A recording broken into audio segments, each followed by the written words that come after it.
Good evening, ladies and gentlemen. It is Wednesday, January the 24th, 2024. You are tuned into the Joseph Benamy Show, and I am your host, Joseph Benamy. Thank you so much for tuning in. Oh, snowy day here in Canada's national capital, where I am coming from tonight. That was a little bit of a strange accent. I didn't mean today. I meant, tonight, this evening. Had a little bit of cold weather this week.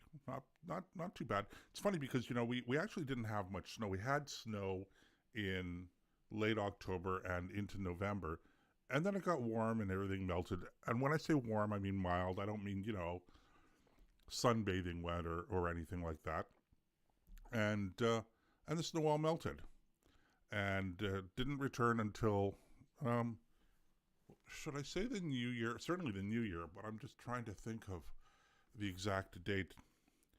So anyway, it's really interesting. I only mention this because it's not really the topic of tonight's show, but I mention it because over the past couple of weeks, the last week especially, there have been multiple stories in the mainstream media explaining or trying to explain how all of you people out there who think that the extreme cold, because we had set multiple records for extreme cold here in Canada, temperatures down in the minus 50, minus 55 range in some places in the prairie provinces here in Canada and in British Columbia.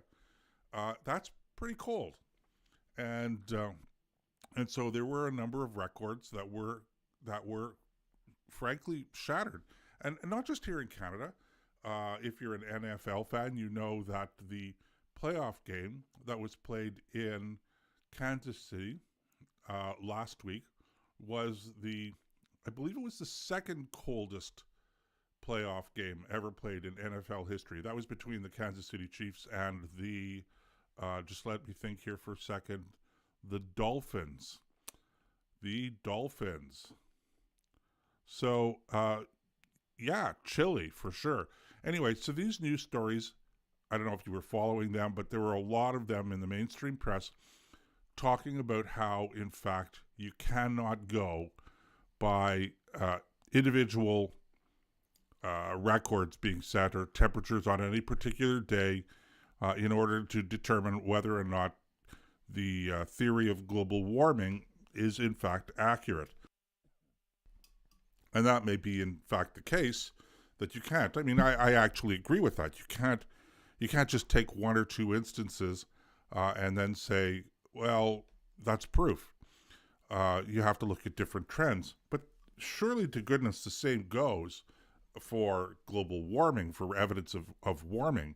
And I'm not going to argue about average temperatures and that because there are some serious flaws in trying to determine what an average temperature is on the planet, and then how to determine trends with average temperatures. It seems like a very simple thing where you just take there's a mathematical equation. You take a temperature in X number of places, and then you aggregate those temperatures and then divide them by the number of locations, and you come up with an average. And that's the mathematical formula. But of course, when you're talking about average temperature on a planet, you have to have almost an infinite number of readings from an infinite number of places with an infinite number of times. So, it depends on how you take the temperature, when you take the temperature, and what the local weather is when you take the temperature. Because, one day might be cooler than the next day. So that's a problem with average temperature. But we could spend a whole show on average temperature. We're not going to do that tonight. So don't worry. That's a whole scientific and mathematical problem that has to be sorted out. I'm just saying that if I recall the spring and the summer of 2023 here in Canada, we had some record heat on a few days, and we had wildfires. And these were anomalies, as are the record cold temperatures that we've just been experiencing in many places in North America, particularly here in Canada. Nevertheless, all of the global warming alarmists out there were using these anomalous instances as evidence of global warming. And so I'm just saying, if whatever is good for the goose is good for the gander, as the saying goes, or sauce for the goose is sauce for the gander, or whatever, you know how the saying goes.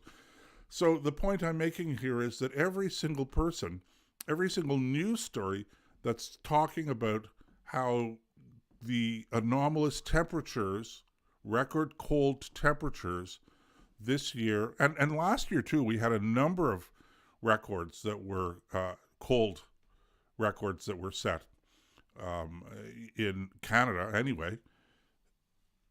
All of the news stories, all of the editorials, all of the discussion about whether or not these were evidence that global warming is not in fact occurring, or refuting that this is evidence that the global warming is not occurring, all of that was true, but every argument that was used by the mainstream media on that level also applies to everything that happened in the summertime from an evidentiary position as to whether or not any of the events, the anomalous events that we've seen or see at any point in time when it comes to breaking a heat record, that these are evidence of global warming. They, of course, are not. Anyway, I said, I don't want to get into a whole thing for the whole show, but, I just, given the fact that we had some pretty cold days here in Canada over this last, week or so, and given the fact that there were so many of these stories in the mainstream media, it's almost as though there was a campaign that, some scientists got together and thought, we better plant some of these stories in the mainstream media, otherwise we're going to lose our position with respect to making people worry about global warming. And I'm not suggesting that was the case, by the way. Don't get me wrong. I would not suggest that was the case. But if it was the case, okay, I don't think they're wrong. But it's also correct to apply the same standards when it comes to evidence of global warming, pointing to anomalous situations, individual days, individual heat records on a particular day in a particular location, is evidence of nothing. There is one other thing that I want to mention on this particular subject, and that is that last week an arrest was made in the province of Nova Scotia here in Canada, and you remember all of the talk about the wildfires. And for those of you who are listening to this show who are not in Canada, there was enough news coverage of wildfires in Canada itself. But the truth is we get somewhere in the order of, we get thousands of wildfires every year in Canada. So it's really not news. What really made the mainstream press internationally pay attention to the situation here in Canada last year was that we had more than normal. And as a consequence of that, people were talking about headlines like Canada's burning, Canada on fire, and even the Secretary General of the United Nations was using that kind of language with respect to the situation in Canada. And in every case, these wildfires were cited as evidence of climate change, global warming / climate change. In almost every news item internationally, that was the way it was presented. Well, last week, here in Canada, an individual was arrested and charged with having set the Shelbourne fire in the province of Nova Scotia here in Canada, which was, as it happens, the largest fire in the history of that province. Turns out it was set by a human being. Now, he didn't go out of his way to set it. It's not a case of arson. It was a case of just setting fire, not attending to it properly, not making sure it was properly put out when he left it unattended, that kind of thing. Carelessness. Nevertheless, okay, the destruction caused by this particular fire was immense. Large swaths of forest destroyed. And as I said, it was the largest fire in recorded history. Let's make sure we're careful about that. The largest fire in recorded history in the province of Nova Scotia. Now, what you haven't seen in the mainstream media anywhere, you have not seen any stories, not just walking back the claim that this was evidence of climate change, but anything to even report that anyone had ever even been arrested and charged with anything in connection with that or any other fire. Now, is that a double standard? Again, none of this is, I'm bringing none of this to your attention in order to somehow or other refute or make it look like climate change is unreal. I have my personal views, my personal opinions about that. I'm not trying to hide any of my views. I think that climate change is real, but I don't agree that it is in any way as problematic as has been presented by people who are,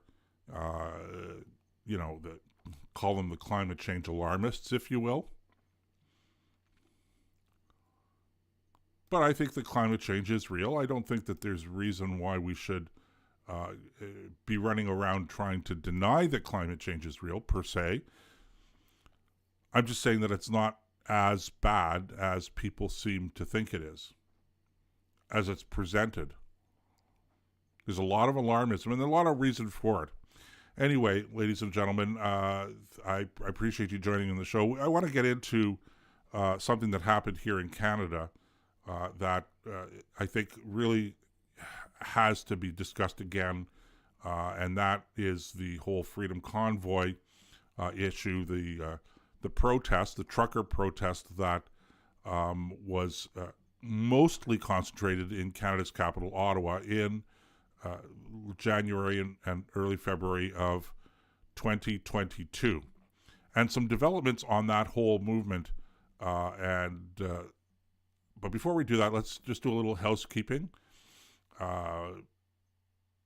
If you want to take part in the show, if you want to call and tell me I'm a fool and for being a climate change denier or whatever you want to call me, just try to keep it polite. I mean, I don't mind if you disagree with me, and I'm happy to have that debate. But you can call, participate live in the show anywhere in North America, from anywhere in North America, toll free by calling 855-391-3661. The number again, 855-391-3661. That's toll free anywhere in North America. Now, if you're outside of North America, or you can still do this anywhere in North America, you can use your computer to call me as well. And if you want to do that, well, all you do is you open your browser and you type in the following URL. Okay, are you ready? Okay, here it comes. Ready? Ready? I said, are you ready? I'm just waiting for it to pop up here because I'm reading it right from my own computer screen.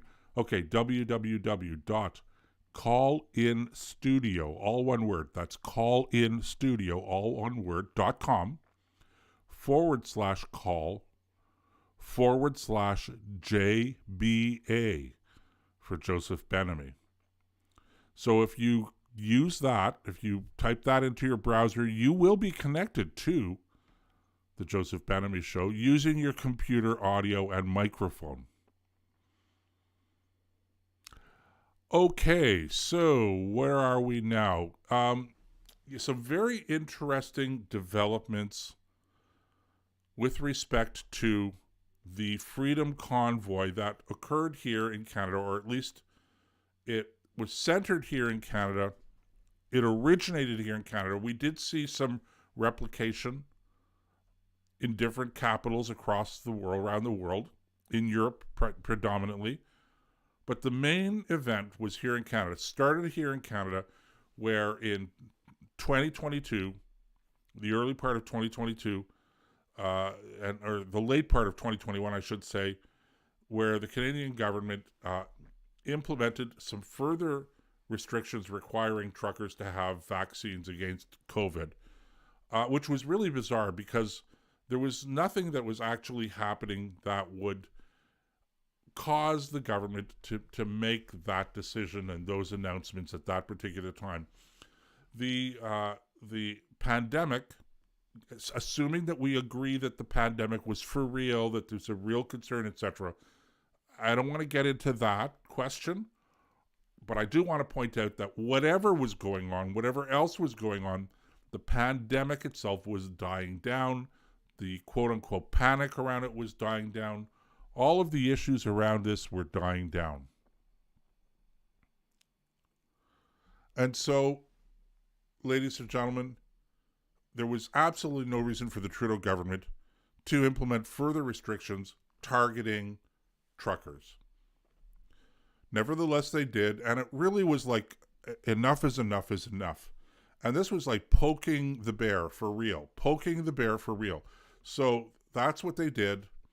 The government decided that it was going to do this, and it precipitated a whole, started out as a small demonstration. There were a small group of truckers who were saying, you know what, we're going to drive our trucks to Ottawa, and we're going to park in downtown Ottawa, and we're going to demand changes to the way the government is handling this situation.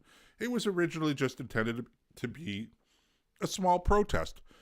But all of a sudden, as it caught on and more people caught on, all of a sudden we had what was supposed to be a small demonstration was turning into a convoy. Now, I don't know who actually coined the phrase freedom convoy, but that was the whole idea. And so you had this convoy of trucks driving across the country. And when they drive through certain communities, people from that community would come out and cheer them on. So you had these miles-long convoy of trucks and cars and vehicles, and you had roads that were lined with supporters during really cold winter weather. And, you know, there are pictures, you could probably access them on the internet, no problem, of trucks driving through communities, under underpasses. They're driving on the freeway and roads that pass over the freeway, that people are lining the bridges and they're waving flags and they're cheering them on, etc. And then other groups of truckers decided to do the same thing in different locations across the country. And they targeted border crossings, some bridges, public bridges, to really snarl up the traffic. I mean, that's the whole point of a protest, isn't it? It's to inconvenience people in order to get them to pay attention to whatever is driving your grievance. That's the whole point of a protest. So they're doing this. The convoy that was headed for Ottawa is growing. It's getting bigger and bigger. And eventually, in about mid to late January, they arrive in Ottawa. And they park their trucks in a lot of different locations in downtown Ottawa. And there was very little organization around this. This really was a spontaneous public protest. I want you to understand that, ladies and gentlemen, that this was very much spontaneous. It wasn't organized. It wasn't planned. Okay. It was much less of a, well, actually, when you think about it, you could make the argument it was more of an insurrection, although it wasn't a real insurrection. But if you're going to go down that road, if you want to talk about the magnitude of the issue, if you want to, of the protest and the protesters, etc., this was far beyond what happened in Washington, D.C. on January the 6th, 2021. Magnitudes larger, exponentially larger in terms of numbers, in terms of inconvenience that was caused, in terms of just a length of time of the protest. So now, and I want to make it very clear. I'm not suggesting that there was any insurrection here, because there wasn't. I'm just saying that, if you're one of those people that wants to use the term insurrection with respect to January 6th, well, just take a look at what happened in 2022 here in Ottawa, in Canada's national capital. Much, much bigger. And even here, nobody claimed it was an insurrection. But it was a real protest. And when they finally arrived in Ottawa, they set up their trucks, they parked in different places. And to be perfectly honest with you, the police, this was unprecedented, the size, the scale, the nature of the protest.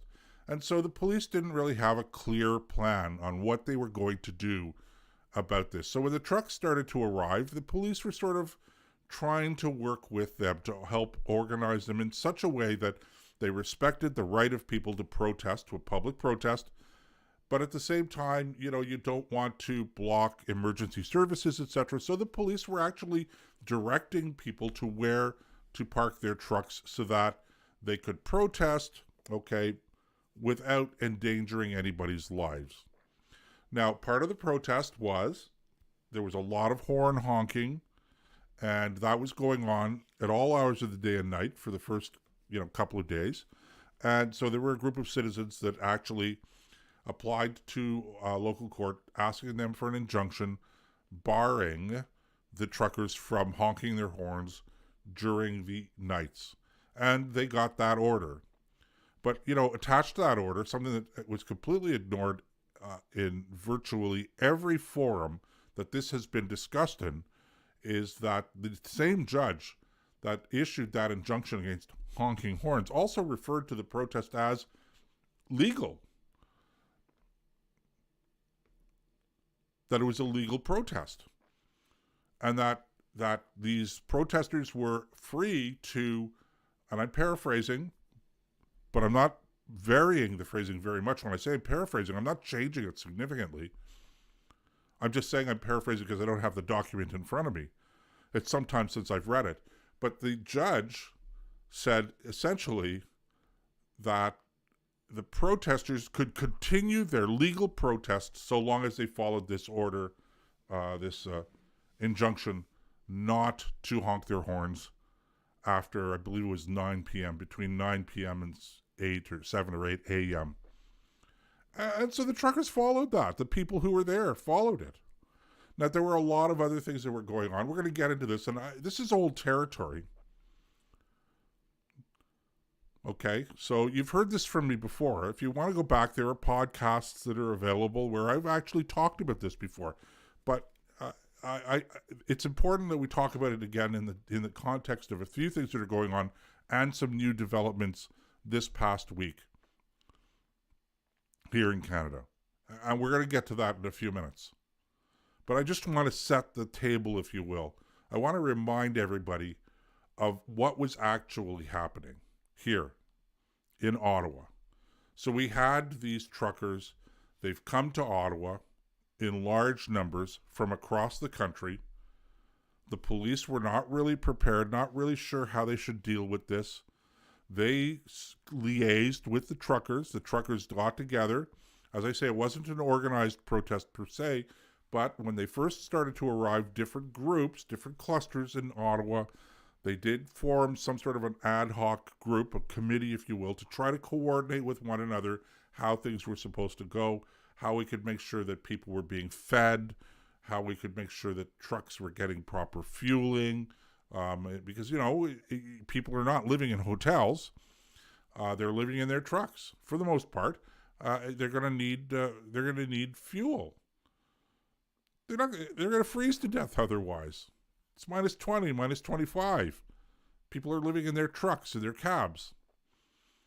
So we wanted to make sure that they were having food distributed, etc., and a couple of other things. So there was a certain organizational element that had to be created, and the police the authorities were part of that. and sensibly so. I mean, that was a good thing that the police did at that time, and it's a good thing and indicative of the peaceful and respectful nature of the truckers and their organizers, plural, that they worked with the police. And when the police asked them to do something, they did it. That was the nature of what was going on, ladies and gentlemen. It's a character of the protest. Now, it is no question, there is no question that people were inconvenienced. There's no question about that. But that is the nature of a protest, isn't it? When you have demonstrators marching from Parliament Hill around the downtown core, the police block streets to allow the protesters to march. This is a normal practice. And that is inconvenient to people who are driving. It's inconvenient for people who are trying to get to an appointment to a particular office building that they can't get through, they can't park, they're late. It's inconvenient to merchants who rely on that traffic for people to pull over, park their cars, and go, in their store. So people are inconvenienced when you have a public demonstration of any kind, and that is just the nature of the beast. That is how all of this stuff goes.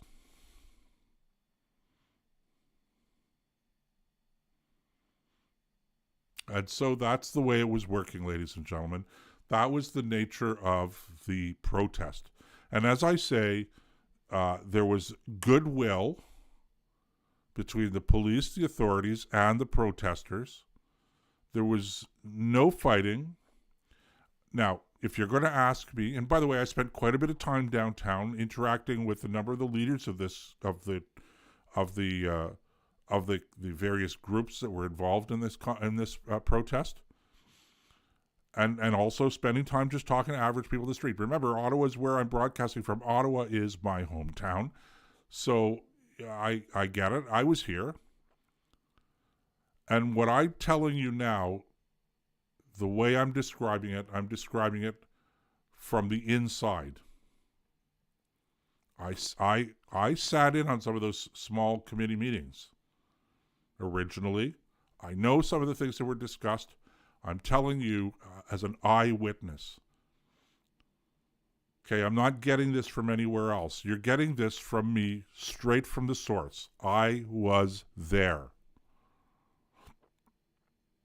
I know that there were discussions that were going on between leaders of the various groups in order to be as respectful as possible towards the authorities and towards the citizens of Ottawa.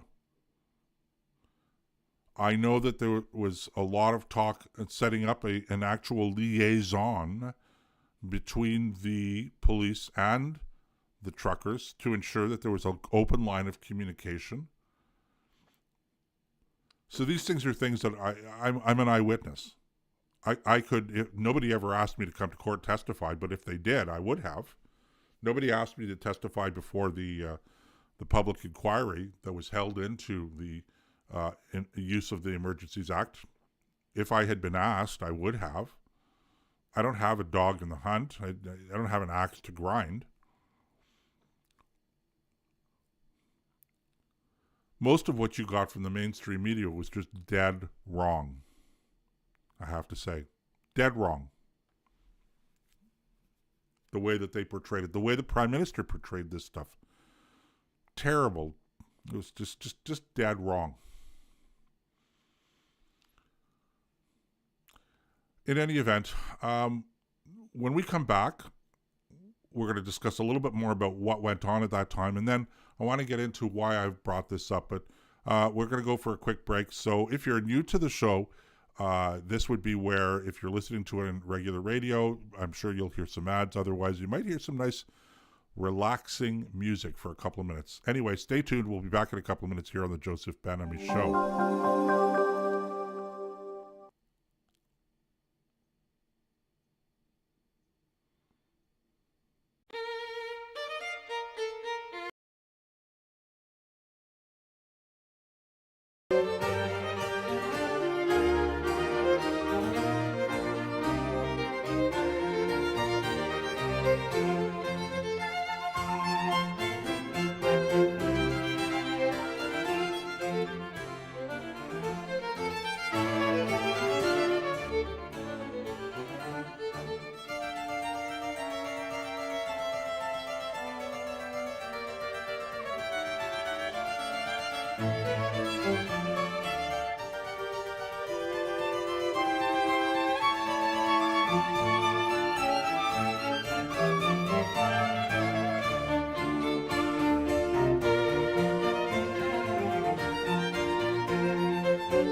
And we are back. You are tuned into the Joseph Benamy Show for Wednesday, January 24th, 2024.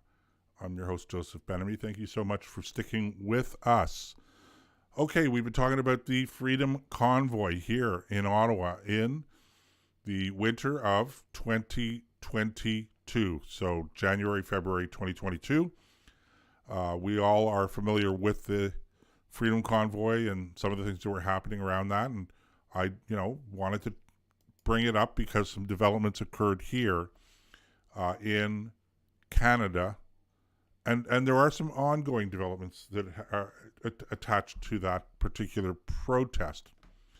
So let me quickly update you a little bit on some of the legal issues surrounding the protest and some of the individuals who were involved in the protest. So since September, we have had a trial for two of the organizers, not the organizers of the protest, but organizers of the of one or two of the groups that were part of the protest. One of the leaders that's been on trial here in Ottawa is a lady by the name of Tamara Leash, and another person not from Ottawa by the name of Chris Barber. And these two individuals have been charged with, get ready, mischief. And really that's the only serious charge here, but the Crown prosecutors are asking for a sentence, I believe, of 10 years for having participated in this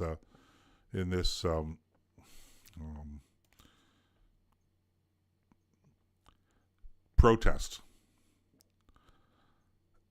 Anyway, just to put that into context, ladies and gentlemen, that's a huge amount of time. These guys have been on trial for mischief since September.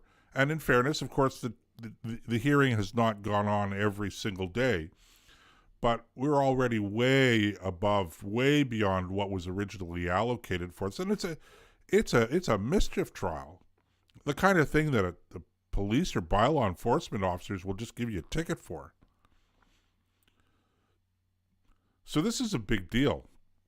And I think it's kind of like a show trial. I think the whole point is that the Crown, because I think this whole thing is honestly that it's politically motivated. I think that the Crown here has been pursuing this charge in order to make the process that they have to go through the real punishment. Because ultimately, even if they're acquitted, they've had to spend hundreds of thousands of dollars now defending themselves. Not to mention the time and effort, etc. The lost family time, the lost work time. So this has been a very significant undertaking And then there's the money that the government has spent, the Crown is spending in this prosecution, or should I call it a persecution? In my view, this is unprecedented. In my lifetime, I've never seen something like this go on in Canada for such a alleged minor offense. Nevertheless, the Crown has been pursuing this. This trial's been going on now, off and on, since September of 2023.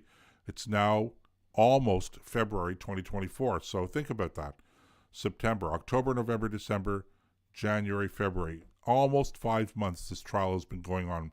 Mischief, ladies and gentlemen.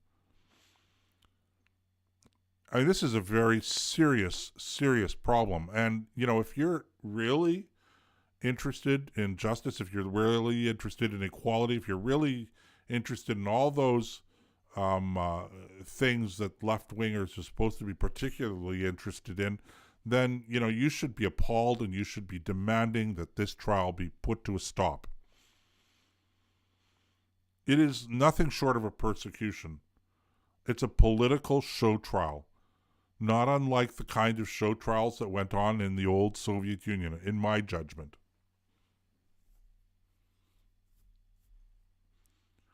If you disagree with me, you're free to call. Or maybe you do agree with me. If you have a particular perspective, you can call anywhere in North America toll-free, 855-391-3661. Or if you're outside of North America, or even if you're in North America, you can use your computer, audio, and microphone to call. Just go to the website, www. It's not go to the website. Go to in your browser and type in www.callinstudio, all one word, .com. That's www.callinstudio.com/call/JBA for Joseph Benamy. And you'll be connected to the show using your computer audio equipment. So as I said, in my opinion, in my very humble opinion, what's going on right now with that trial, with the trial of Tamara Lich and Chris Barber for mischief, is nothing more than a political show trial. And it's appalling that it's happening. It's appalling that people are not speaking out on it. Or more people are not. It's appalling that more people are not speaking out on it. So that's one of the things that's going on.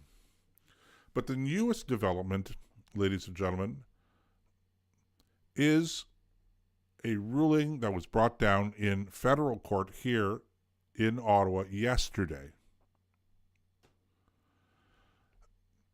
And the federal court here issued a judgment that the Emergencies Act that was invoked by the federal government in response to the protest, the convoy, in January and February of 2022, that invoking the Emergencies Act violated the Charter of Rights and Freedoms here in Canada. So essentially, they're not ruling that the act itself is unconstitutional.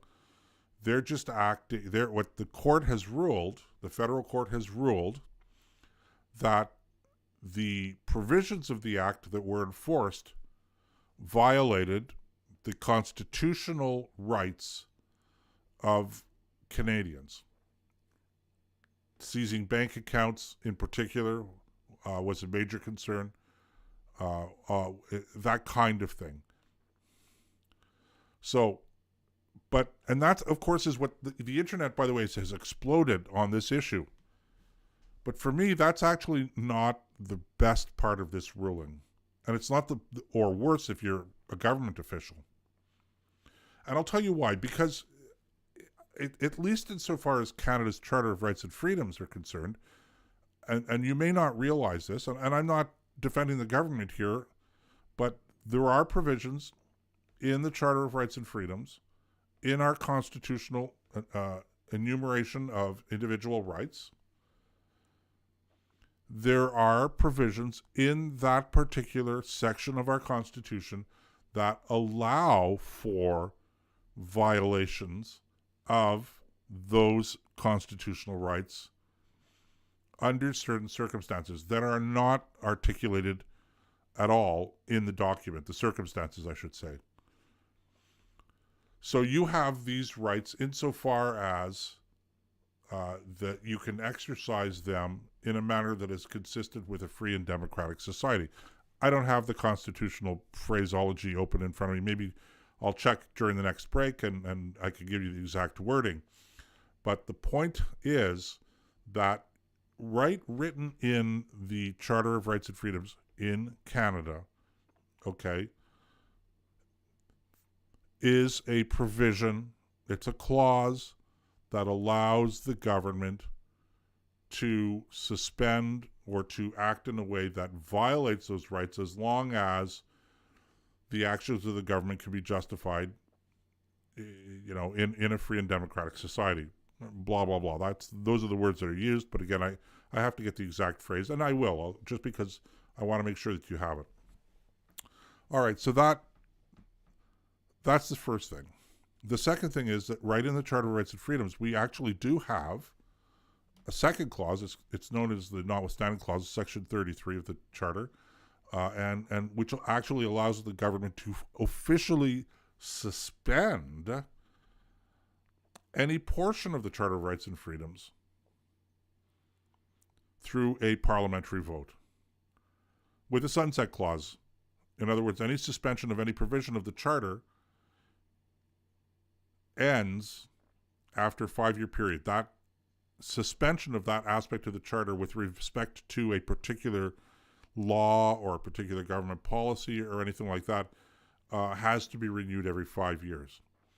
As a practical matter, okay, we have done this in Canada where, for instance, every Canadian has certain language rights, but the government of Quebec really, in a certain sense, denies the rights of Anglophones in particular, and that government policy has been determined to be unconstitutional or a violation of the charter rights of individuals who brought the original suit a number of years ago. And the Quebec government simply shrugged their shoulders and they invoked the Notwithstanding Clause, and every 5 years they renew it. And as a consequence of that, from a legal litigation point of view, there's nothing that anybody can do. And this particular clause was incited when they were first adopting the Charter of Rights and Freedoms in the early 1980s. It was signed into law and adopted as part of the Constitution in 1982. And the reason that they inserted this clause was because we wanted in this country for the legislative branch to maintain some degree of supremacy when it came to the application of the law. Okay, so the point is, if you're conservative, if you're a libertarian, if you're a freedom lover, and you're celebrating this particular ruling by the federal court about the invocation of the Emergencies Act in 2022, if that's your issue, yes, absolutely celebrate it. But don't celebrate it too much because there's wiggle room here. So a far more important, a far more explosive, in my judgment, part of this court ruling has nothing to do with the constitutional aspect of the invocation of the Emergencies Act. It's not that it violated people's rights. All of that, of course, that's part of the ruling. But there was another part of the ruling that's not being talked about. And I think this is critically important to understanding what's been going on here. And that is that the judge, the federal court judge who ruled, also went out of his way to point out that using the Emergencies Act was itself problematic. Forget about whether or not it resulted in violation of people's constitutional rights. Set that aside for a moment. Forget about the Constitution for a moment. invoking the act itself may have been, although the language that was used in the ruling doesn't say unlawful, but the judge did say it was not justified. It was unjustified. Unintelligible was another word that was used. Now, why is that so important?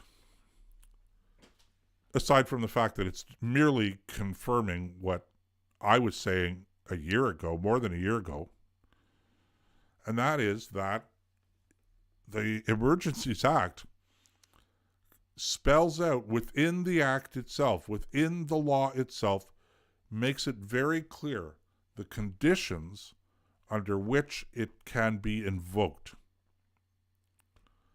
What are some of these conditions? Well, there has to be a clear threat to national security, to the security and safety of Canadians. Okay, so what would fall under something like this? Well, could be a terrorist attack, could be the outbreak of war, an invasion, could be a hurricane, an earthquake, something that is out of the ordinary, that is threatening the lives and safety of Canadians. So that's condition number one. It has to be a significant threat to the lives and safety of Canadians. That has to exist before the government can invoke the Emergencies Act. The government is only permitted to invoke the Emergencies Act in this situation where there is an immediate threat to the life and safety of Canadians. Number one. Number two, this is very important, and that cannot be dealt with through the normal course of policing, through normal policing procedures, through normal law enforcement procedures, through normal whatever, rescue, whatever, normal procedures. In other words, the whatever the government is responding to must be serious enough that it poses an immediate threat to the lives or safety and security of Canadians, number one. And number two, it must be of such a nature that the regular police and regular powers of the government are insufficient to be able to deal with this imminent, serious threat. So those are the two essential conditions that have to be satisfied.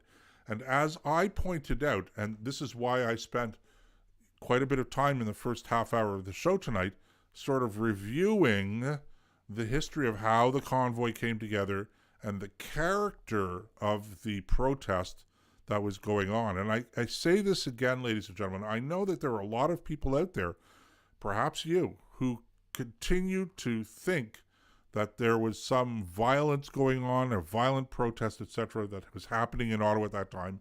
I am telling you, that is not true. That's just me as an eyewitness, as a person who was not just, I was in the center of the discussions around this. I was in the meetings of organizers, at least for the first part of the protest, and I was around the protesters, etc. I'm telling you that the mainstream media that portrayed the demonstration as any kind of in any kind of a violent way, I am saying to you, ladies and gentlemen, that is just dead wrong. Any talk about how this was a violent, that there were people that were threatened, etc., it's just wrong. Now, well, I want to be very fair because that's kind of my nature. I like to see things from the other side. I think it's important that we all try to do that. And in fairness to the residents in the city of Ottawa, as I said repeatedly, yeah, I understand they were inconvenienced and maybe even feeling a little intimidated. You know, when you're walking around and there are big trucks parked in front of your apartment building and strangers and that, and especially when you've got the Prime Minister and other political people who are out there basically saying on the news that these guys are potentially dangerous, neo-Nazis, misogynists, anti-Semites. None of that was true. But if you're hearing it on the radio and the television, you're going to feel intimidated when you go walking outside and you see some of these guys on your street. So I don't question whether or not, I am not disputing that anybody felt intimidated.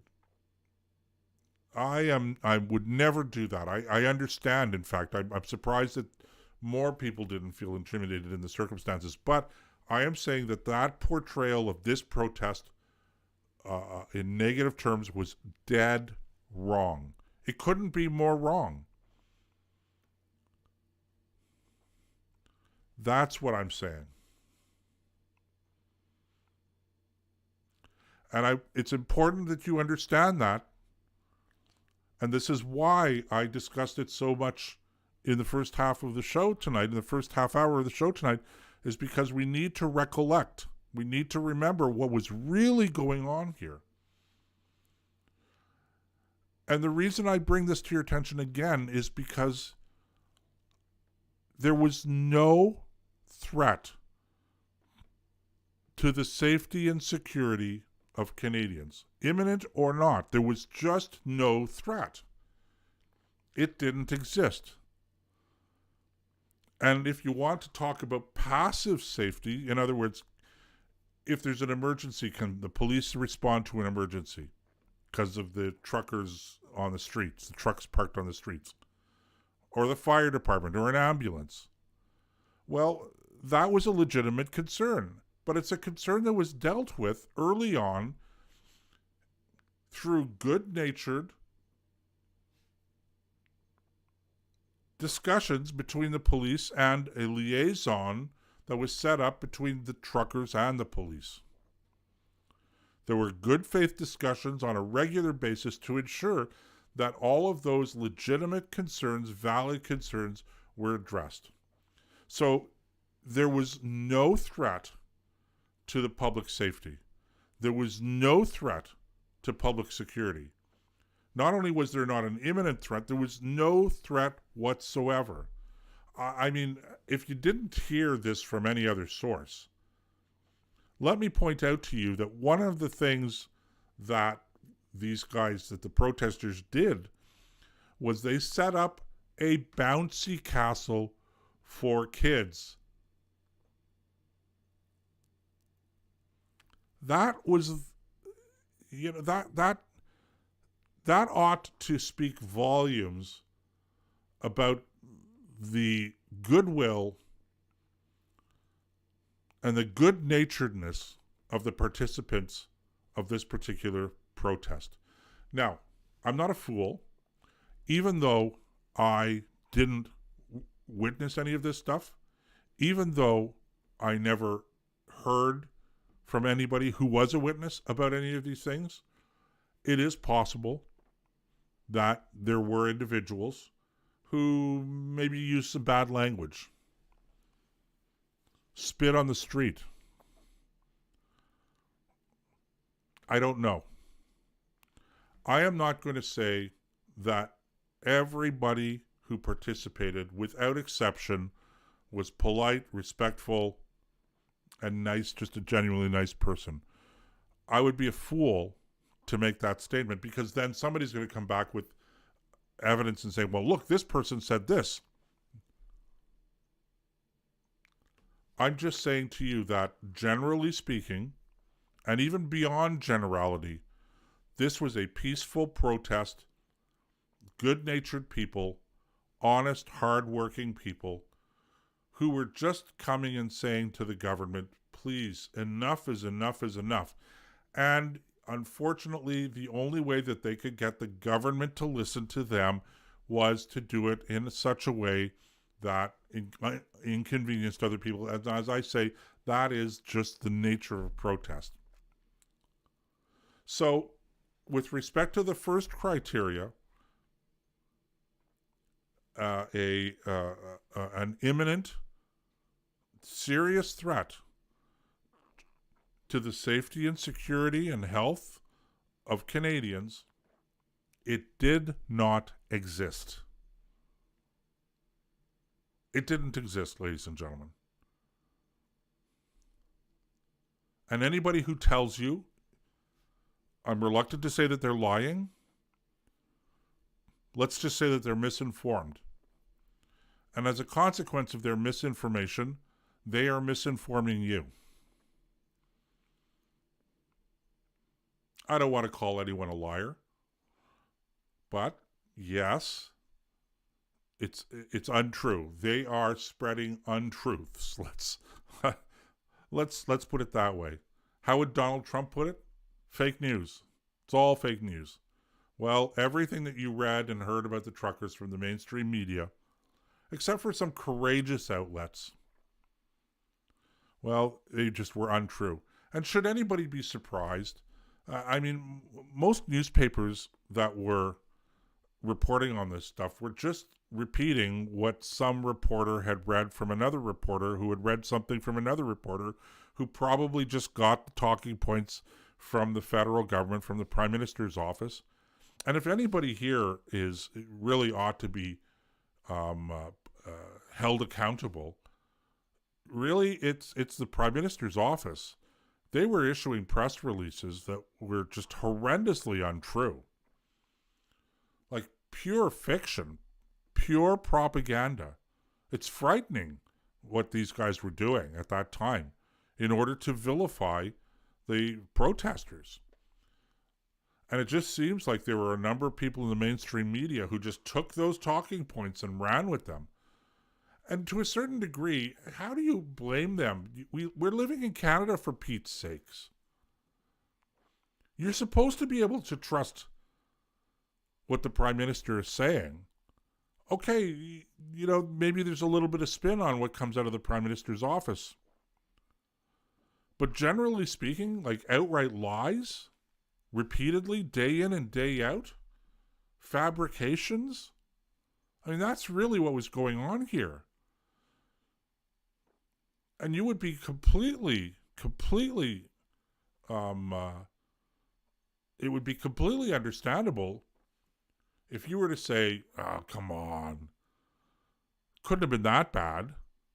Because you can't imagine that in a free and democratic society like Canada, that any political office, any elected official would do that and be able to get away with it. But that's what was happening, ladies and gentlemen.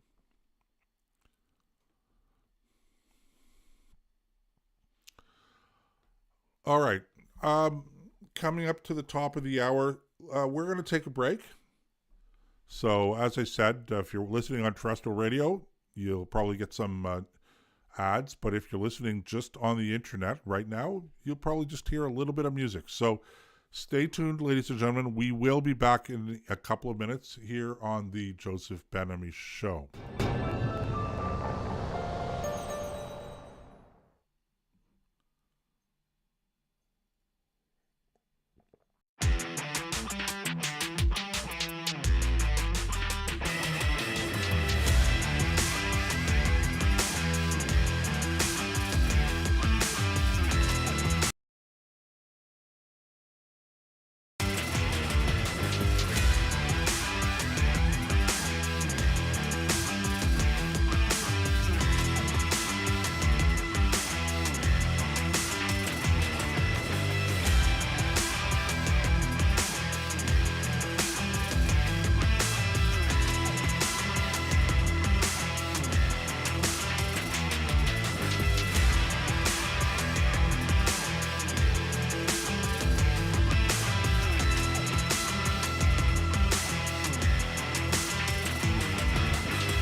And we are back. Thank you for sticking with us. You're tuned into the Joseph Benamy Show for Wednesday, January the 24th, 2024. I'm your host, Joseph Benamy. And you know, I'm looking at the video feed on YouTube right now, and I just noticed something that we did not change in the graphic in the run-up to tonight's episode. We didn't change the date. So the date that's showing right now on the Chiron is the 17th of January, which of course was last week. So so that date is wrong. So obviously, anyway, we'll have to pay attention to that, get that changed up for next time properly. Next week will be either the 31st of January. I think it's the 31st of January. Gosh, it's amazing how quickly time goes. Anyway, we're talking about the rehashing the ancient history of the Freedom Convoy here in Canada in 2022, in January and February of 2022. In particular, the protest that was held here in Ottawa, and then the invocation of the Emergencies Act by the federal government in order to, let's call it, put down the protest. And we've been discussing, I wanted to make very clear the nature of the protest. So I was talking a little bit about the history of it, how it came together, very briefly, okay, and the character of the protest and the protesters, and how, in fact, it did not violate it did not satisfy the conditions that were required by law in order to justify the invocation of the Emergencies Act. In other words, the Emergencies Act includes the very provisions, a description of the very conditions under which a federal government is entitled to invoke the act in order to have special powers, because they can't deal. This is the second part of those. There are two main conditions that have to be satisfied. In the last half hour, we talked a bit about the before the break. There has to be some sort of an imminent and serious threat to the life and safety of Canadians. So, and that's the first thing. And clearly that didn't exist. Again, very important that you understand this. The second part, okay, is that whatever the situation, so you have, let's say for the sake of argument, you have this serious threat to Canadians. But the question now becomes, can this serious threat be dealt with without providing the federal government and the police with special powers that they normally would not have over the course of the normal conduct of police business? Okay? That's the second thing. In other words, if there is a serious threat, can our police and security services, or military, in the case of, let's say, some sort of a military attack, a terrorist attack, or even an invasion, God forbid, can our security services, whether they're the police or the military, can they deal with this threat without providing them with special powers that they normally wouldn't have in the conduct of their affairs?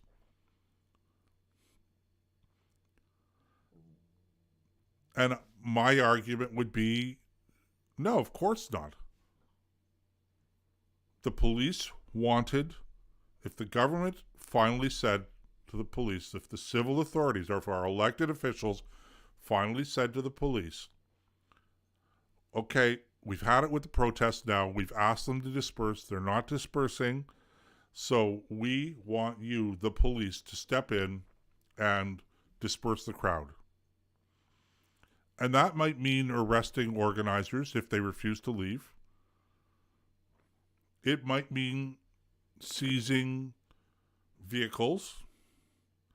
There's a wide range of things that can be done in the normal course of affairs, in the normal course of events, that the police and the authorities already have the power to do. And so what is the point of invoking the Emergencies Act? Number one, the conditions didn't exist in the first place in terms of an immediate threat. There was no threat here to anybody's life or safety, none whatsoever. But even if there was, what was the need for giving the police special powers? How did granting the police special powers help to disperse the protesters ultimately? And the answer is they didn't. So in both of these criteria, there was no justification. And in fact, one of the words that the judge used in his ruling came down from the federal court yesterday was, it wasn't just that it was unjustifiable, it was unintelligible. Unintelligible. That's a big word to use for something like this, that the government acted in a way that was unintelligible. Didn't make sense. I think that part of the ruling from yesterday in the federal court here in Canada was far more important and far more damaging ultimately to the government of Justin Trudeau and to everybody who voted in favor of using the Emergencies Act than the mere idea that the actions taken by the government pursuant to the act may have constituted a violation of people's charter rights. Now, I know that people get all excited and their heads are exploding when it comes to the charter rights, and these are my charter rights, etc. But as I said, you're probably not well informed about your Charter of Rights and Freedoms. The Charter of Rights and Freedoms actually has, in 2 instances, written right into the Charter, the principle of government being able to violate your charter rights under certain circumstances. So the Charter of Rights and Freedoms, not only is it not inviolable, but it is written right into the Charter that these rights can be violated under certain circumstances. And then there's no discussion within the Charter. There's no enumeration of the circumstances under which those rights can be violated. So again, I'm not defending the government. I'm just saying that there are things that the government can do that at first blush, yes, they violate your charter rights, but it could be justified. Far more important in my view, far more important, far more damaging, far more damning and problematic in this country that we should be up in arms about. Figuratively speaking, I'm not counseling for an insurrection, but that should be really upsetting us, ladies and gentlemen. As free citizens in a free democracy, we should be flipping out by the federal court ruling that the invocation of the Emergencies Act in the first place, irrespective of whether it violated anybody's charter rights in its application, the very fact that it was invoked itself turns out, according to this ruling, to have been unlawful.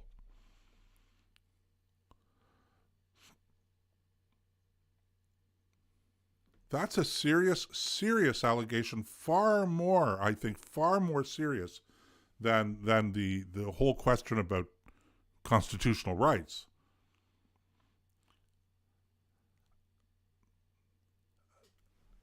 And let me tell you, my friends, why it's so much more important. Just in principle, it's so much more damning.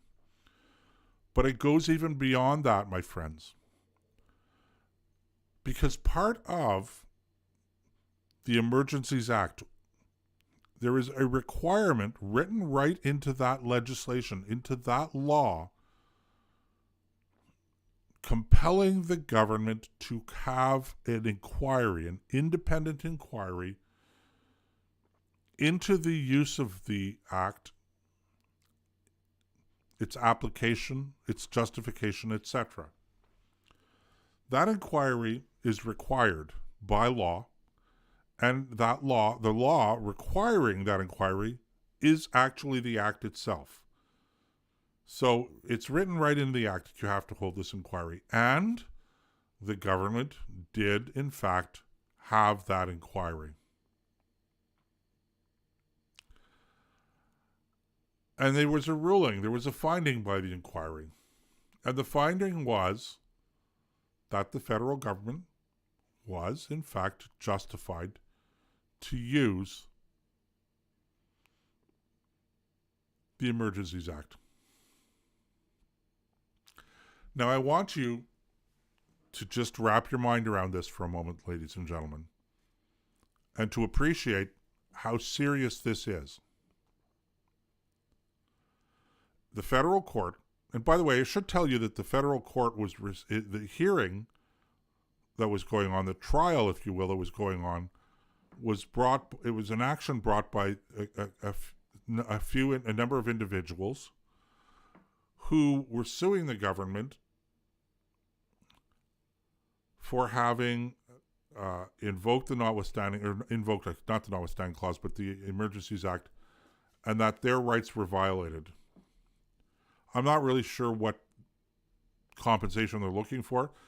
There was also the the Canadian Civil Liberties Association also was part of that, as was the Constitution Foundation, Canadian Constitution Foundation. So that was the action that was brought, and the hearing was in federal court, and that's where the ruling came from. So it wasn't done in a vacuum. There was a litigation involved here. Just to be clear, just so that you understand where it came from. So here we have a judge who has looked at the evidence, who has weighed the evidence, who has heard the testimony, who has ruled that no, you weren't justified in using this act. So not only did the actions that you took pursuant to the invocation of the act violate the charter rights of certain individuals, but more importantly, in my judgment, the invocation of the act itself was unlawful, unjustifiable, unintelligible. That's a serious, serious problem, and it's a serious problem because it is a direct contradiction of the findings of the act, or not the act, but the inquiry that was held into the invocation of the act in the first place. So now we have two judicial bodies. One is a court, which from a legal perspective, from a judiciary perspective, holds far more sway, is far more powerful, far more important and influential than the findings of an inquiry. But what nobody else is saying, and I'm thinking that maybe I'm the only person that's saying it. So far, I'm the only person that I've noticed. If I'm wrong, tell me. But what I am seeing here, written between the lines, is that this judge in the federal court is basically saying to all of us as Canadians, that inquiry was a whitewash. It was a whitewash. And at the time, I knew it was a whitewash. I didn't know it was going to be a whitewash. But when the ruling came down, when the decision came down, when the findings of the commission, the inquiry into the use of the Emergencies Act came down last year, it was so crystal clear to me that it had been a whitewash. Now, let me be really very careful here. I want to go on record as saying that I have no evidence, no reason to point the fingers at anyone and say this is why it was a whitewash. I'm not suggesting that there was any political interference. I'm not suggesting that there was any quid pro quo, any cash exchanged in paper bags, private flights to an island in the Caribbean? I don't know. And I want everybody out there to understand that I'm not making any such allegation. I don't know. I can't explain it. But I do remember at the time, I was one of the only people that was saying this was a whitewash. I don't know why the findings came down the way they came down, but there was no way that you could look at the evidence independently. There was no way that you could possibly say that what happened here in Ottawa on the in January and February of 2022, there is no possible way that you could say with any credibility that what happened here posed a serious threat to the life and safety of Canadians anywhere. Now, again, because I like to try to look at things from the other side of the street, from a different perspective, you might come back and you might say, well, Joseph, yeah, but look, they were blocking border crossings. I don't care that they were that in some locations border crossings were blocked. I don't see how that poses an imminent threat to the life and safety of Canadians. What about blocking bridges, you might say? All right, you could say that. I still don't see how that's an imminent and serious threat to the life and safety of Canadians. But, and here's the big but,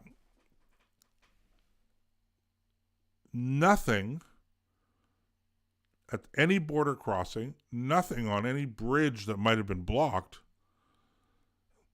The police broke all of those up, and they didn't need extraordinary powers to do that. So again, remember, it's not just a question of imminent threat, which didn't exist,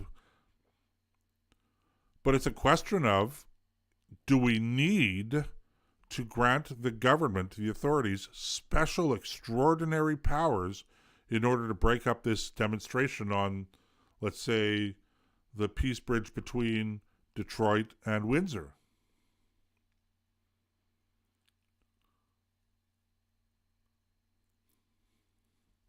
So, goodwill, best of intentions isn't enough. The government can't come back and say, well, at that time we thought we were really worried about this. I mean, really? You were really worried about this? I mean, for pity's sake, all you had to do was go down and walk amongst the people that were protesting and singing songs and with guitars and things like that on Parliament Hill to know, this is right. The protest was right outside the Prime Minister's office here in Ottawa. Members of Parliament could go and freely walk around and talk to people, and some of them did. There is no way that you can credibly argue that you thought, in good faith, I thought that this was a threat. No. And if you were getting reports from intelligence services that this was the case, that there was some sort of a threat that wasn't obvious, then that itself, ladies and gentlemen, requires a full public investigation. Because that, ladies and gentlemen, would constitute, in my judgment, a fundamental, serious breakdown in the credibility and the efficiency and effectiveness of our intelligence services.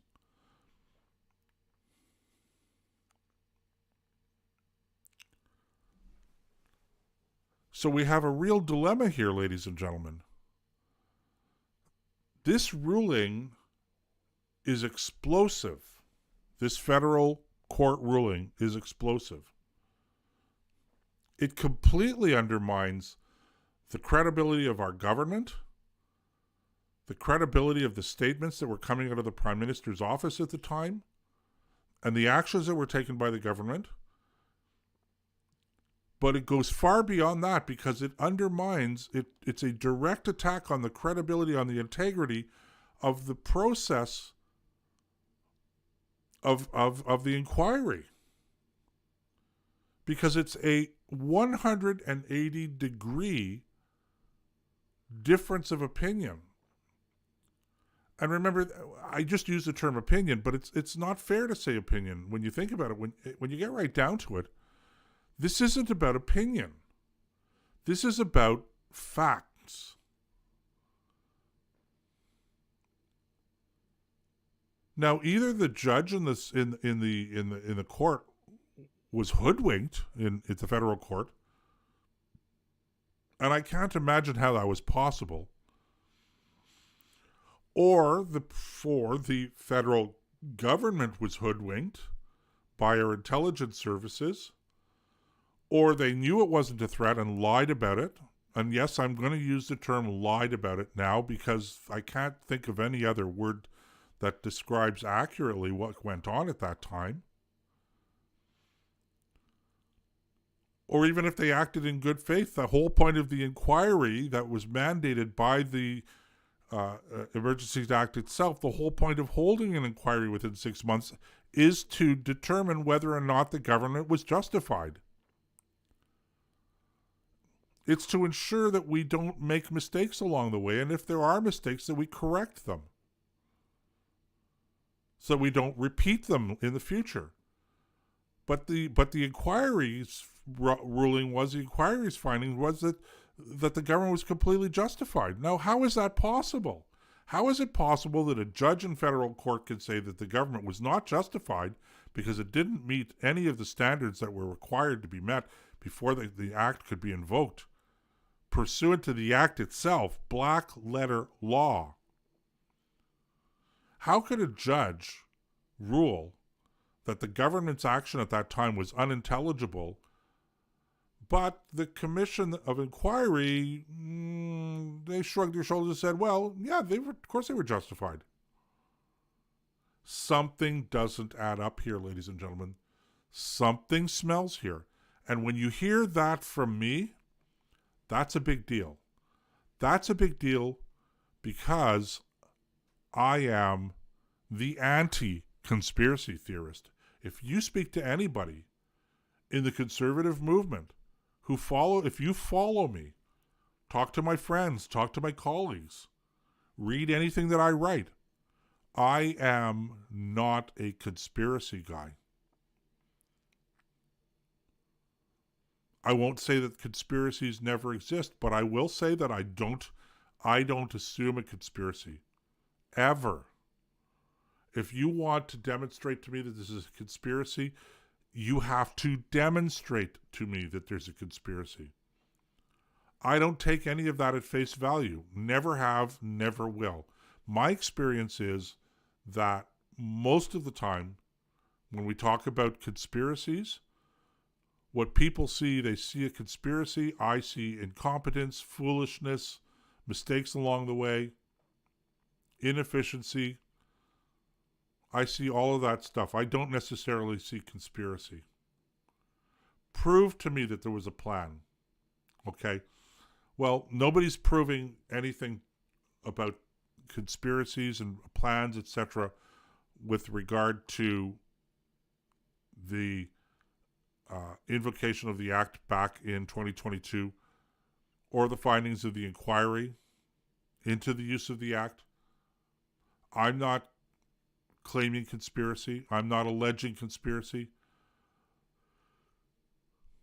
But, and this is the big but, ladies and gentlemen, okay, something doesn't smell right about this. Something just doesn't smell right. I don't know what it is. I don't know where the problem lies. But I'm telling you, my friends, there's something wrong here.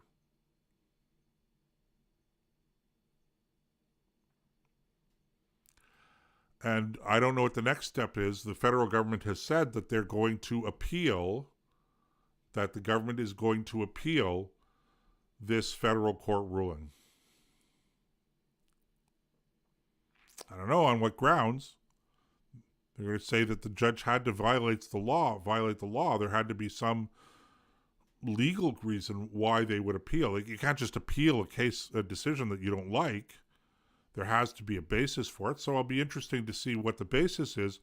But at some point in time, somebody's got to ask the question, how do you have the inquiry ruling one way and a federal court judge ruling another way? That and especially given the, in my view, the incontrovertible nature of the evidence. There was just no credible evidence that was ever offered during the protest, after the protest, before the protest.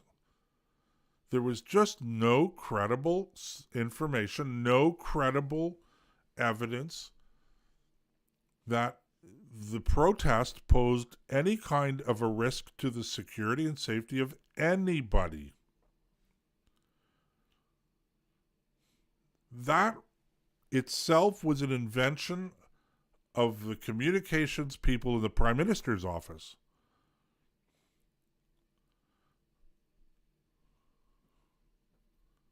But there had to be some kind of evidence. You can't just go by what the Prime Minister's office was saying, even if they believed it themselves.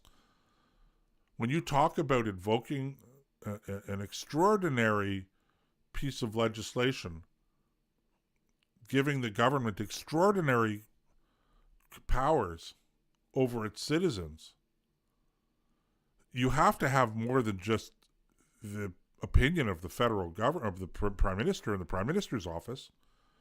You have to have evidence. And if the evidence existed, then it should have been presented by government officials at the inquiry, which it wasn't, quite frankly, which is why I called the whole process a whitewash at the time. But the same thing with respect to the case before the federal court. Okay, heading into the home stretch, ladies and gentlemen, we're going to take another 2-minute break. We'll be back in a couple of minutes here on the Joseph Ben-Ami Show. Stay tuned.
And we are back again.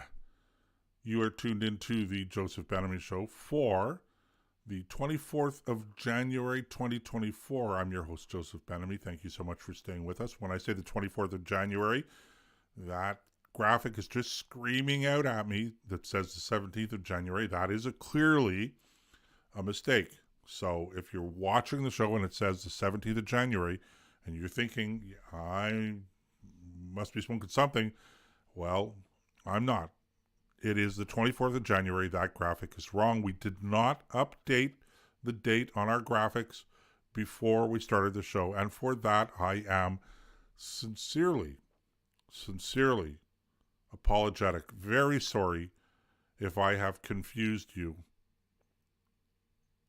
I just hope that I'm not creating that much consternation. I hope that you'll still be able to sleep tonight. All right, we have been discussing the latest legal developments surrounding the Freedom Convoy here in Canada in January and February of 2022. Specifically, the explosive ruling by our federal court yesterday here in Ottawa that the federal government,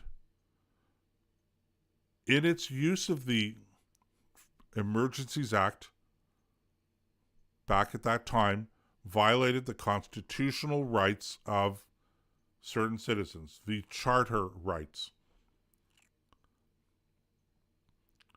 And if that's not bad enough, worse, in my opinion, is the other part that says that basically the judge says that the federal government, in fact, was not justified in invoking the Emergencies Act in the first place.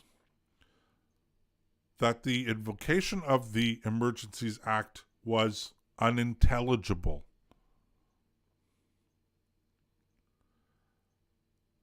And I'm asking, how do you reconcile that ruling with the findings of the inquiry into the use of the Emergencies Act, an inquiry that itself was required pursuant to the Act, that the findings of that inquiry were that the government was justified?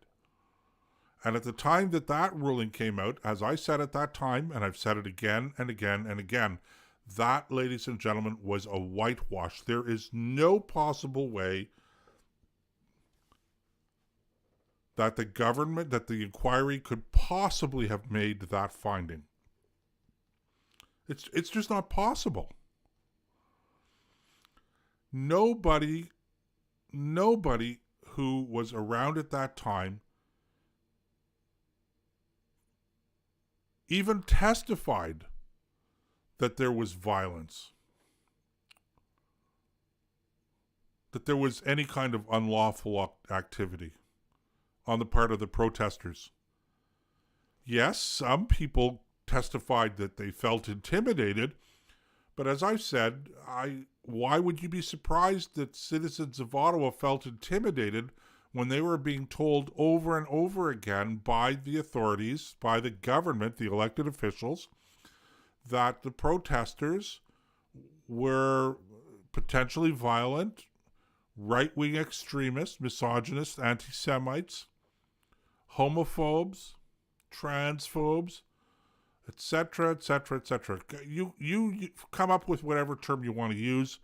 They were accused of it, even before they got to Ottawa. So if you've been hearing this now for a week or 2 weeks about the character of these people,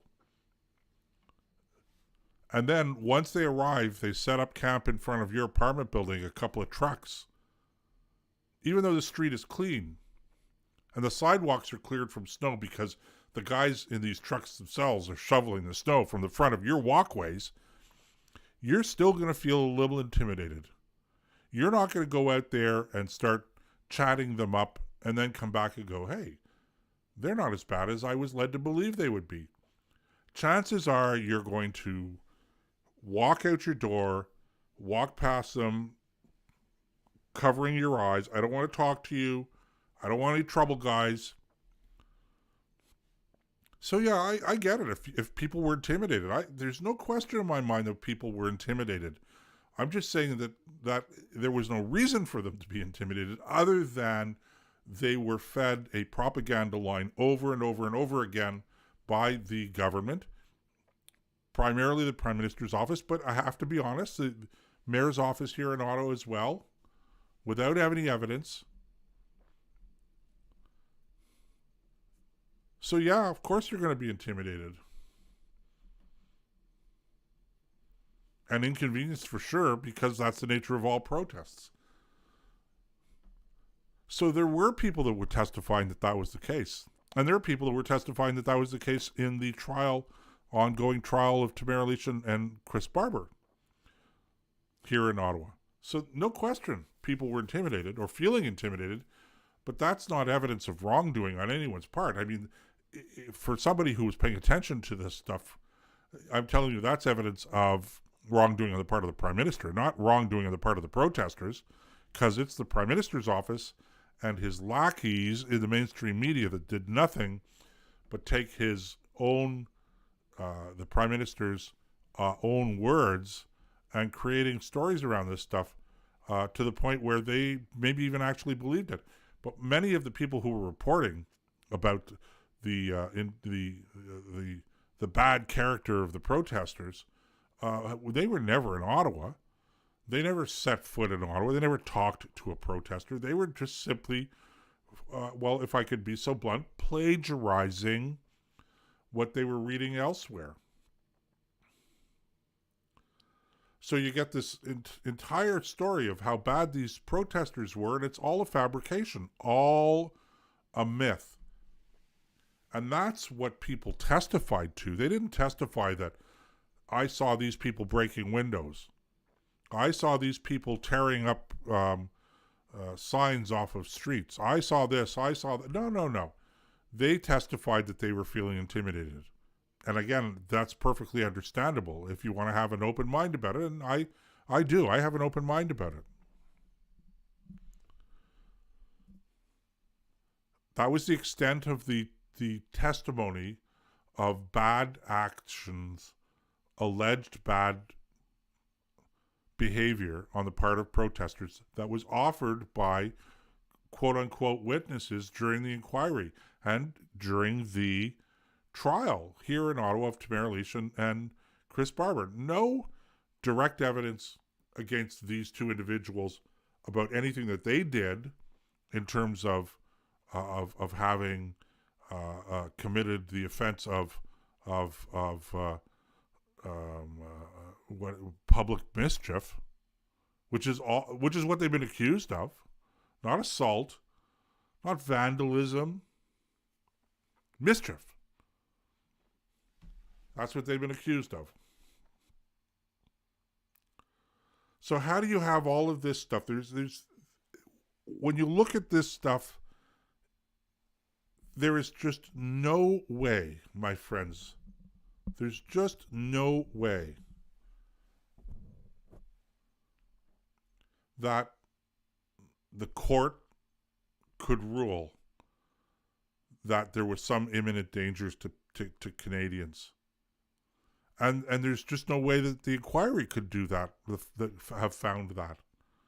And so this is why I was saying at the time, and I'm saying it again, I don't know why, but it was a whitewash. I don't know why the inquiry ruled the way it did, but it was a whitewash, ladies and gentlemen. So I leave you to draw your own conclusions about this. If you have anything to add to the conversation, by the way, you're welcome to call toll-free anywhere in North America. I'm about to give you the area code here, but that's not what we're using. It's toll-free, so it's 855-391-3661. The number, again, 855-391-3661. If you want to, add your 2 cents to the conversation. or you can type into your browser www.callinstudio, all one word, callinstudio.com/call/JBA. And you'll be connected directly to the show using your computer, microphone, and audio. And by the way, when I say type that into your browser, I hope you understand that you need to type it into a different browser or a different tab on your browser than what you're using to listen to the show right now.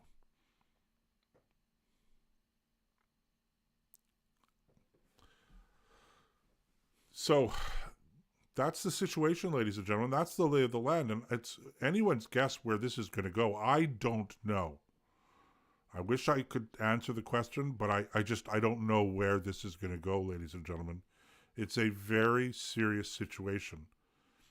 And it doesn't matter whether you're conservative or liberal or a socialist, left-wing, right-wing, centrist. I don't care where you are on the political spectrum, wherever you are on the political spectrum. When this kind of thing happens, this is a profound and fundamental breakdown. Where the breakdown occurs, I don't know.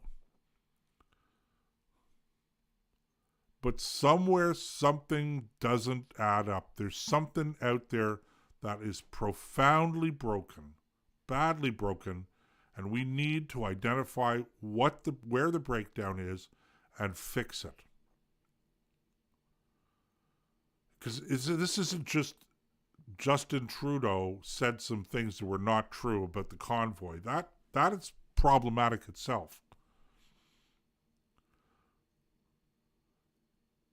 But more problematic is the fact that we have an inquiry that basically says, for all intents and purposes, that everything that Justin Trudeau said about the character of these people was correct, when it's just, I can't say it.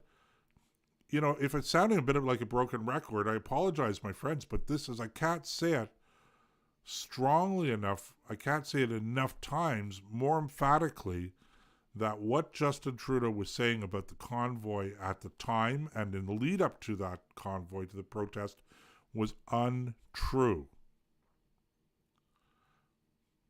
It was untrue. Now, maybe he believed it, maybe he didn't.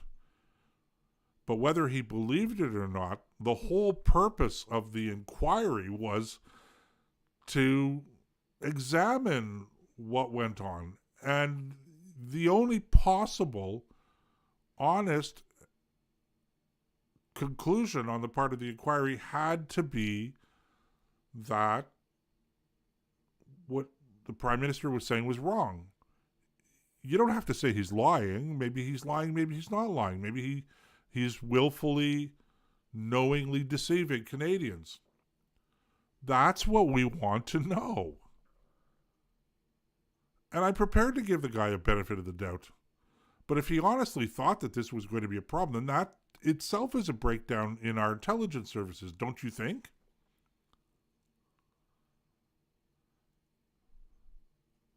Why do we need a whitewash? To save the Prime Minister's skin? Is that what this was all about? I'm not saying it was. I'm asking the question. Is that what this was all about? I don't know. This I do not have an answer to. But I know this, ladies and gentlemen, we cannot let this go. And it's very easy. I know I'm already seeing people calling for the Prime Minister to step down. Okay, that's fine. But I want to know everything about this. I want to know why the inquiry findings were the way they were. I want to know how we ended up with an inquiry that basically was a whitewash. I want to know that. I want to know where the breakdowns were. And if they were just innocent mistakes, that's fine. I want to know about them. I want to know who made the innocent mistakes, who acted mistakenly but in good faith. If that's all that was going on here, so be it. Let's get those answers. Because even then, we want to protect ourselves from any repeat of what happened at that time. And when I say we want to protect ourselves from any repeat of what happened at that time, I am not talking about a repeat of the demonstration, of the protest. I'm talking about a repeat of government actions. Because ultimately, ladies and gentlemen, it's an overzealous government exercising extraordinary powers without justification, without oversight. And remember, if you're going to have an inquiry, and the inquiry doesn't figure this stuff out, then where is the oversight?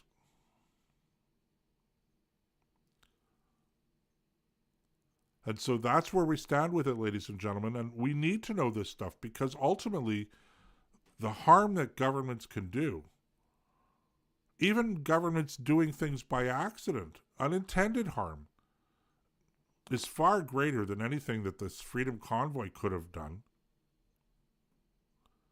So we want to know where the mistakes were made, if in fact they were made innocently. That's why this is so important. I don't want to call for the Prime Minister to resign. If the Prime Minister resigns, he resigns. His decision. But I do not want this to end with a resignation on the part of the Prime Minister. I do not want to make Justin Trudeau the scapegoat here. The rot goes far deeper than Justin Trudeau. And it may go even further than the government overall. At least the Liberal government, the Liberal Party as the governing party. I think that the rot goes far deeper than that, and we need to find out where it is, because we're going to see a repeat of this in some other form. We owe it to ourselves, we owe it to our kids, to future generations, to get to the bottom of this, ladies and gentlemen. And we shouldn't be afraid. We shouldn't be afraid of looking at ourselves in the mirror and asking ourselves tough questions. Because that's what free people do. That's what free democracies do. That is what makes us different from the Vladimir Putins of the world or the Saddam Husseins of the world. That is what differentiates our democracy from communist China or from North Korea or from the mullahs running Iran. I could go on and on and on. If you want to be different from them, you have to be different from them. And we are different. We are better. But if we're better, we have to live up to that. We have to act better. And if there were problems, and I can't put my finger on exactly where the breakdowns are on this, as I said, but if there are problems, then we need to follow through. We need to determine where those problems are and take corrective action, whatever that is.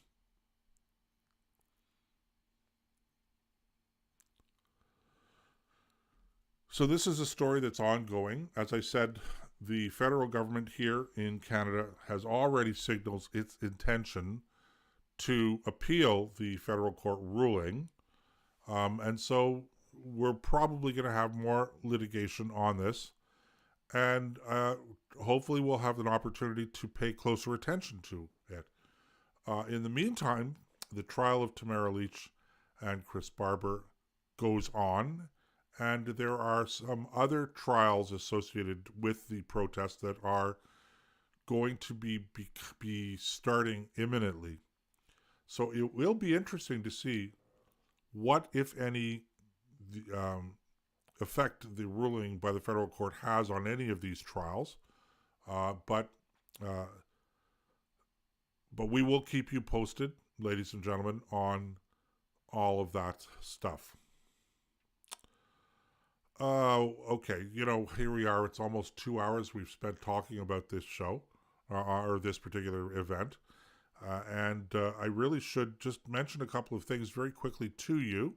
Of course, we could have spent a lot of time talking about the New Hampshire primary in the United States that Donald Trump won yesterday, although not by as wide a margin as one would have thought, but there are only two people now in the Republican race. So it's going to be interesting. Nikki Haley, who is trailing Trump, has said she's not going to drop out. Of course, that's par for the course. If I was advising her, I'd say don't drop out yet. Let's see what happens, for better or worse, in the next month or so.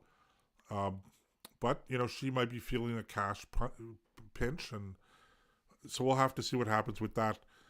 I think that Donald Trump is going to be the nominee, and I think that Donald Trump is going to win. If they don't stop him from running or try to stop him from running by legal means, legal means I mean not that the actions of the government are legal, but that they'll use the legal system to try to stop him from running. Some of the states out there are trying to prevent him from being on the ballot. The Supreme Court in the United States will be ruling on that, I would expect, rather quickly, as to whether or not Donald Trump can, in fact, be blocked from having his name on the ballots in individual states. That, I think, is something to keep your eye on, ladies and gentlemen, because I think that there really actually is. If you'd asked me this a year or 2 years ago, I probably would have shrugged it off, but I think that there is potential for violence on the part of, I think that if Donald Trump is elected president, I think there's going to be for sure left-wing violence, riots in the streets, similar to what we saw with Black Lives Matter and Antifa, etc., during the first Donald Trump term between 2016 and 2020. So I think there's a real chance of that kind of stuff happening. In fact, I think we can almost guarantee it. And then, of course, there's the whole question of whether or not there would be violence from the Trump supporters.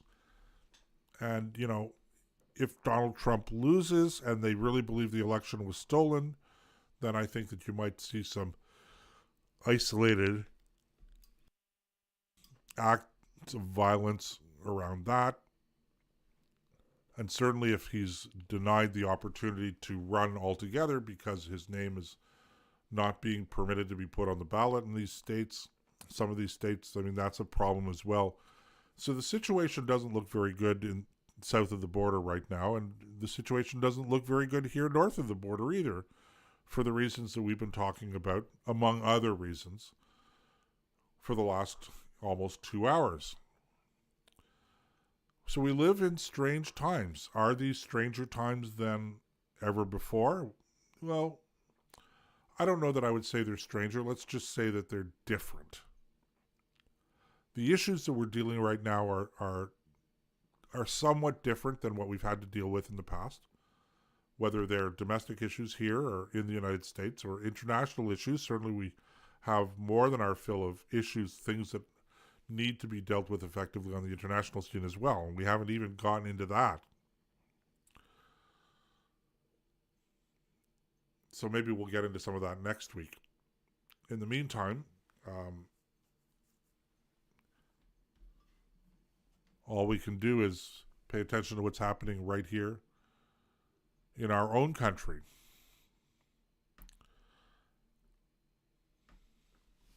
We didn't talk about immigration tonight. I thought we might talk about immigration, but we get caught up this other thing. I want to say again that something really smells about this, and I really hope that we get to the bottom of it, and I hope that we don't lose our focus.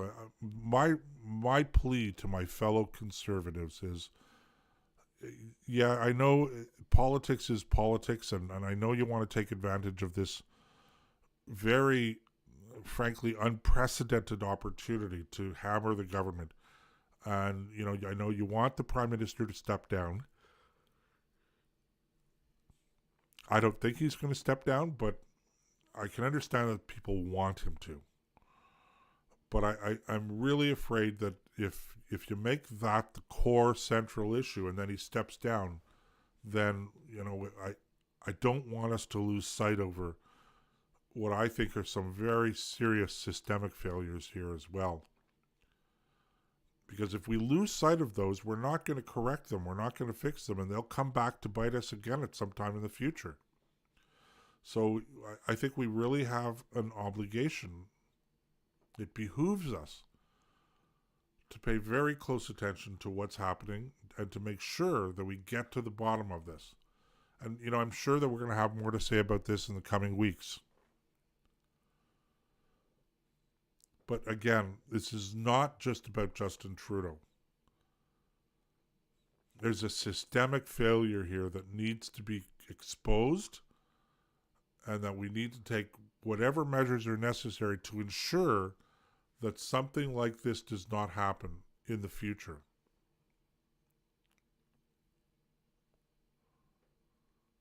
So let's not get too fixated on Justin Trudeau and the part that he plays in all of this. He plays a central role.